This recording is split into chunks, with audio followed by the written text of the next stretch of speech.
Sir ਮੇਰੀ ਬੀਵੀ ਨੂੰ ਤੇ ਮੈਨੂੰ ਲਗੇ ਸਨ, ਉਹ ਸਰਕਾਰੀ ਮੁਲਾਜ਼ਮ ਹੈ, 18 ਸਾਲ ਸਰਵਿਸ ਹੈ ਜਨਾਬ।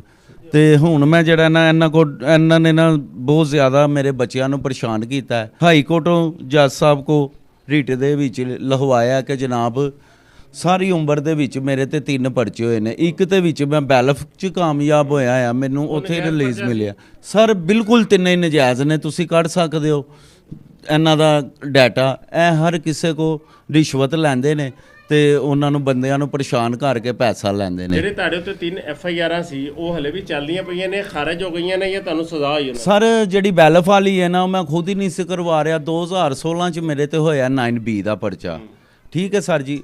ਉਹਦੇ ਬਾਅਦ 21 ਦੇ ਵਿੱਚ ਇਹਨਾਂ ਨੇ ਮੇਰੇ ਤੇ ਦਿੱਤਾ ਹੈ ਪਰਚਾ ਮਨਸ਼ਿਆਤ ਦਾ, ਉਹਦੇ ਵਿੱਚ ਮੈਂ ਬੈਲਫ ਕਰਵਾਈ ਹੈ। ਹੁਣ 10 ਸਾਲ ਬਾਅਦ ਫਿਰ ਜਿਹੜਾ ਨਾ ਇਹਨੇ 2021 ਤੋਂ ਬਾਅਦ ਨਾ ਫਿਰ ਜਿਹੜਾ ਨਾ ਜਨਾਬ ਮੈਨੂੰ ਇਹਨੇ ਜੇਲ੍ਹ ਦਹਾਈ ਹੈ।